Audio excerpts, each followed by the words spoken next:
another fabulous episode of the SarahSpeaks Podcast. The podcast where vision aligns with values, where leadership meets purpose, and where faith informs action. Through this podcast and our series, we build people who can lead themselves, who can lead their businesses, and who can lead their communities and their nations. And they lead with clarity, with courage, with consistency and conscience.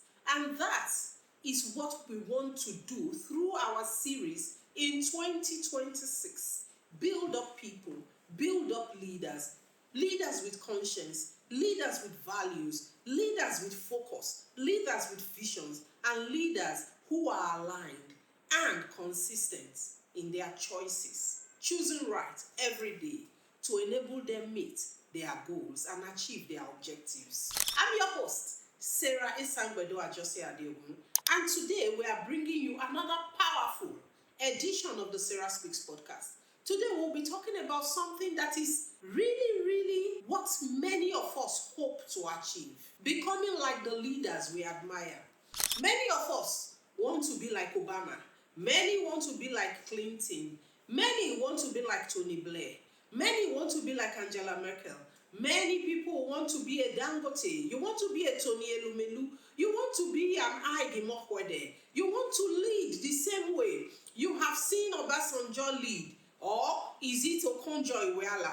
Whoever the leader is that you admire, that you want to be like, one thing needs to be clear. And in whatever profession or area, one thing needs to be clear to all of us. They did not get there by sitting in their comfort zone. They did not get there by doing nothing. One thing they all did was have a vision and pursue it. And today we are going to talk about how you become the leader that you admire. Because there are some fundamental principles that all of them have followed. Is it in sports? Is it in the media? Is it in governance? Is it in entrepreneurship? Is it in enterprise? Whatever area that the leader you admire sits at, there are some basic principles that they have followed. And those are the principles we'll be talking about today. How to become the leader that you admire.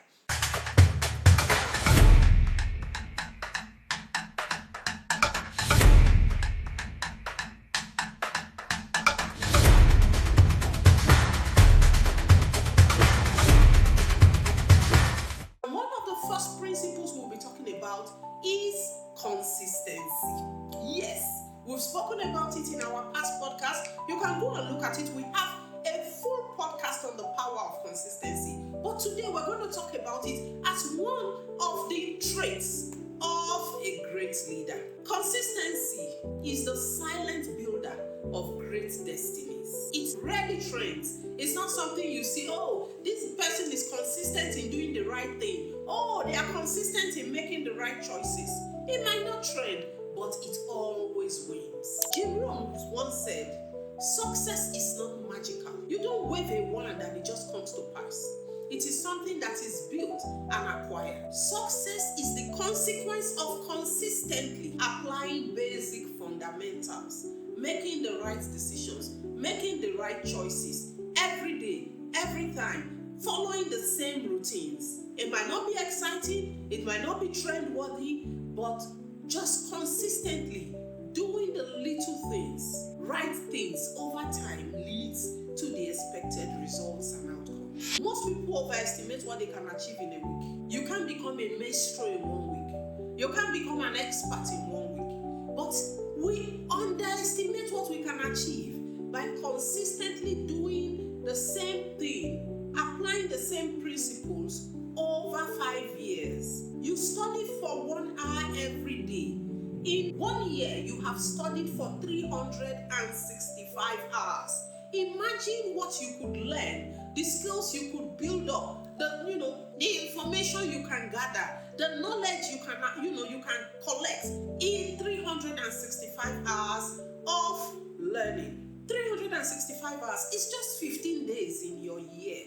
But because you have been consistently studying 1 hour every day, you have built a wealth of information, data, knowledge that can take you places, that can stand you out. In business, consistency builds customers. Many people, because of this get-rich-quick syndrome we see everywhere, people start a business today and they believe overnight they should be successful. Jack Ma started Alibaba and it took years for him to become the global sensation that we see today. It doesn't happen overnight. Dangote started business since 1976, I believe, and it's today that we are seeing him, over the last few years, richest man in Africa. It took years, 30 years of consistency, 40 years of consistency. Those who are consistently plying their trade are those who have long-term sustainability and success. In leadership, consistency builds predictability and safety. That is why a lot of people, despite the fact that people felt, no, we don't want, somebody for president at this time, but the person had built followership over years of being consistent. In personal growth, consistency builds mastery. As you continue to apply your trade, you are learning every day. You are putting in the effort every day, no matter how little. Over time, you become a master of your trade. You become the go-to person for solutions in your area because you have built skill, knowledge that will transform your business. Scripture tells us that we shouldn't be weary in doing good because at the proper time, we will reap the harvest. So yes, you must tend your farm. You must tend your garden. You must put in the effort that requires to be put in. You must remove the weed, otherwise the weed will overtake the farm. And as you consistently do that, you will reap a harvest, a multiplied harvest, a harvest even more than you expected because you have put in the hard work. Destiny does not respond to intensity, it responds to endurance. And in 2026, if you want things to be different from you, that is what you need to do. You need to apply consistency in doing the right things and making the right decisions to change the tide, change the trajectory, begin to climb the ladder of success. The second trait we are going to talk about is integrity. Integrity in the small decisions. People must know you as a man of your word. He does what he says he will do and says what he will do and does it. Simple, a person of integrity. Did Sarah say it? If she said it, I know she would do all it takes. Don't just say I do words. Don't say words you don't mean. Say, don't talk, let me just satisfy them. No. If you cannot do it, don't promise it. Integrity is not tested in public moments. It is tested in private. It is revealed in the choices you make, the decisions you make, when you believe no one is watching. Integrity is who you are. When you refuse to cut corners, even if nobody will know, and it is the convenient thing to do. But because you have given your word, you will do the right thing, you will not cut corners. You will not take the shortcut. You will not take the easy route. When no one is watching, when the consequences seem small, what decision will you make? That is where integrity is tested. And Warren Buffett was said, in looking for people to hire, you look for three things. Three things: integrity, intelligence, and energy. If the first is missing, the other two will kill your business. If integrity is missing and you get a person of intelligence and energy, they will destroy your business. Integrity is what keeps the energy and the intelligence in check. In business and in leadership, small compromises don't always remain small over the long term. It has an impact. They multiply, they normalize, and before you know it, you have a culture of impunity, and that is what destroys organizations, destroys families, and destroys nations. The Bible tells us that whoever is faithful in little can be trusted with much because they will be faithful in much. That tells us that whoever is not faithful in little cannot be trusted with bigger responsibilities, with bigger accountabilities, because they have not proven themselves to be responsible and accountable in the little things. They cannot be trusted with the bigger ones. The leader you admire today did not suddenly become ethical at the top. Oh, it's because he has money. That's why he's ethical. It has to be something that was started little by little, tested little by little, and that is why they can sit at the top and still remain ethical and still make the right choices and decisions in the place of conflicting realities and accountabilities. They will choose right. The third character trait we will talk about is emotional intelligence, a trait we too often ignore. And it has destroyed a lot of leaders because they get to the top and they suddenly realize that they cannot lead people. They do not have followers. They look behind them and they are completely alone because they have alienated those who should have been behind them to catch them so that they don't fall. In 2026, technical skills and competence alone is not going to sustain leadership. You can be brilliant, you can be intelligent, you can be skillful, but without emotional intelligence, without the right ethical course, you will find out that you will be unfollowable. People will not follow you. Emotional intelligence is the ability to manage yourself under pressure. Many people under pressure, they crack. They begin to throw blame games. They begin to scream their head off. A leader maintains comportment even when everything around them is falling apart. Because it is in that compartment that you can think. It is in that compartment that you can look at what the possibilities are and what should you do in that situation.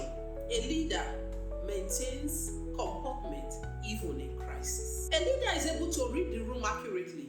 You walk into a room and you are able to read it accurately so that you are able to make the right call and the right decisions even while sitting at the table with enemies. A leader responds. They do not react. You respond to the issues on the table. It is about the issue, not about the people. So you respond, you don't react. It doesn't react, calling somebody names and being abusive doesn't solve the problem. We respond to the issues on the table, we respond to the issues at hand, we respond, never react. And a leader leads people, not just processes. And that is where care comes in. The people working for you, the people working with you, they are people, human beings.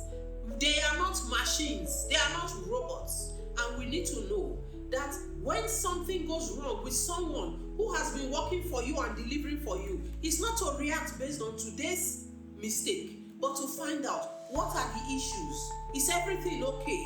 Are you all right? Is that person fit mentally and physically to deliver the expectation for today? Because when you care, when you show that you care, when you give your heart, your staff will give you their hands. Daniel Goleman reminds us that leadership is not domination. It is the art of persuading people to work towards a common goal. As a leader, you must be able to sell the vision and get people to run with it. That is what leadership is about. In business, emotionally intelligent leaders enable reduction of attrition. When you see a toxic leader, you find out that people resign, people walk out on the organization. It's not so hard. You want, especially this new generation, they want emotional stability.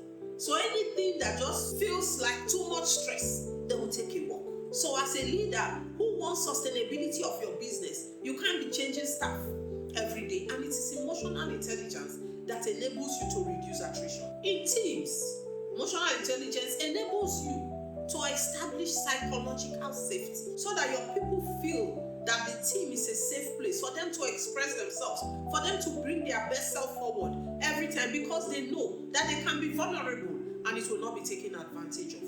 In crisis, emotional intelligence enables you to remain stable, to remain steady, and to look at the issues, not at the situation that surrounds it. The Bible tells us in Proverbs 15:1, a calm word takes away wrath. That calmness, even in the midst of challenges, in the midst of trouble, in the midst of crisis, is what enables you as a leader to take a deep breath and look at the situation and make the right call and the right decision for that particular situation. The leader you admire is not the one who always wins arguments. Not at all. If you are resolute that you will always win the argument, it means you are ready to be at loggerheads with many people. The leader you admire is the one who wins hearts without losing standards. Is the one who looks at the situation and is able to drive alignment without resorting to shouting, to abuse, or to calling rank, because they lead with heart. The fourth character we'll talk about is trust. And trust is the currency of influence. When people trust you, they will go the whole hog with you. They will travel the whole mile with you because they trust you that you will not let them down. They trust you that you have their back. They trust you that even where I make a mistake, it's not going to throw me to the dogs. It's going to protect me. She's going to protect me. She's going to, stand for me. And that is what trust does. Trust is the invisible asset behind every effective leader. When you see followers lined up behind a leader and ready to give their all for that leader, it is because they trust that leader. When trust is high, speed increases. People are ready to deliver. They are ready to innovate. They are ready to ideate. They are ready to think outside the box because they feel safe. They trust you. Your cost decreases because people are giving their best. They are doing their all. So you can get more done with less. And then, when people trust you, your influence expands. We must all aim to be trusted by those who work with and for us. When trust is low, systems become heavy. People are seeking clarification 5 times. They want you to write it down. Say, write it so that if trouble comes, I know that, I can prove it. Bureaucracy is enthroned. The business slows down. Things do not work as they should. The politics increases and progress becomes really stunted and slow. Stephen Covey once said that trust is the glue of life. It is what holds things together. In effective communication, it is what holds it all together. When people trust you, they are able to listen and get the message. But when they don't trust you, they are looking behind the words to say, is this what he actually means? Because I need to be sure. I don't want to get into trouble. You don't demand trust. You deposit into it day by day, decision by decision, moment by moment, in the choices you make, in the way you handle people, in the way you treat people, in the way you show up every day. You build your trust collateral. By your choices and your decisions, it compounds over time. That's why they say trust is easy to break. In a day, one decision, you break trust, but it is built by years of consistency. The leader you trust does not explain themselves excessively. Their track record is what speaks for them. What track record are you building? By the decisions that you make every day. And the 5th trait I'm going to talk about is competence. Nobody follows an incompetent leader. It is the proof of credibility. People follow you when they know that you know where you are going, you know what you are doing. Many leaders grow too fast through their careers and they finally find themselves in a position of leadership, but they don't understand the full spectrum of the organization. They don't understand how the organization works. They've wangled themselves to that position, and that is where many people, many leaders, and many organizations begin to fall and begin to fail. Character may open the door. Competence keeps you in the room. Good intentions do not replace skill. Oh, she's such a nice fellow. It doesn't, when you get there, that nice fellow is good. But that nice fellow that knows what they are doing is what keeps you going. Vision is not an excuse for incompetence. That vision to be actualized needs competent hands to begin to apply the trade, to begin to apply every day in executing the tasks and targets for us to be able to actualize the vision. Because strategy without execution is, death of the organization. How do you apply competence? Your skills, your knowledge is what keeps the door or keeps you in the room when you do get in the door. In 2026, leadership requires continuous learning.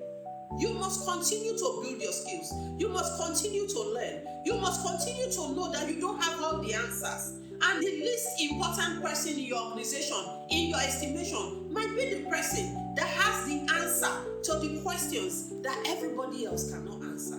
So you keep an open ear. You hear from your subordinates. You are able to take suggestions. You are able to take advice because you know that you do not know it all. The Bible tells us in Proverbs 22:29 that do you see a man skilled in his work? He will stand before kings and not mean men. Are you going to stand before kings because you know what you are doing? Because you have the knowledge to execute your task? Competence is the key to sustainability. The leader you admire takes responsibility for improving their craft, for building their knowledge, for staying relevant, and for ensuring that they deliver excellence every opportunity that they get.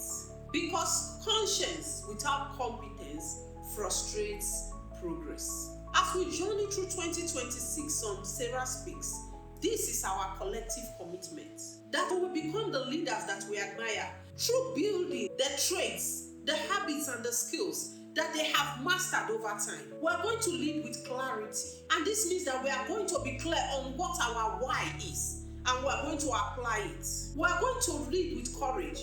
We are going to do what is right, even when it is not easy. We will make the right call. We are going to lead with consistency. We are going to show up every day, every time as required, even when there is no applause. And we are going to lead with conscience, ensure that our values guide our decisions. Becoming the leader you admire is not about becoming perfect. It is about becoming intentional. Whatsoever you do, do it as pleasing to the Lord and not unto man. And what that scripture is just telling us is that we shouldn't do eye service. Do it excellently.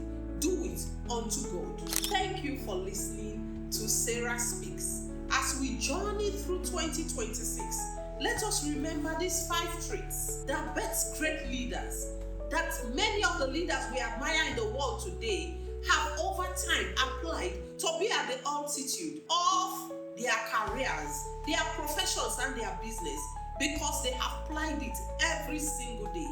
First is consistency. 2 is integrity. 3, emotional intelligence. 4, trust. And 5th, the last but not the least, competence, which is the proof of credibility. If this episode has resonated with you, please like, share, and drop your comments. Tell us how Sarah Speaks is helping you every day to become the leader that you want to be and to be like the leader that you admire. Until next time, keep leading consistently, because when you lead yourself, others will follow. I am Sarah Esangbedo Ajosi Adenu, and this is the Sarah Speaks Podcast.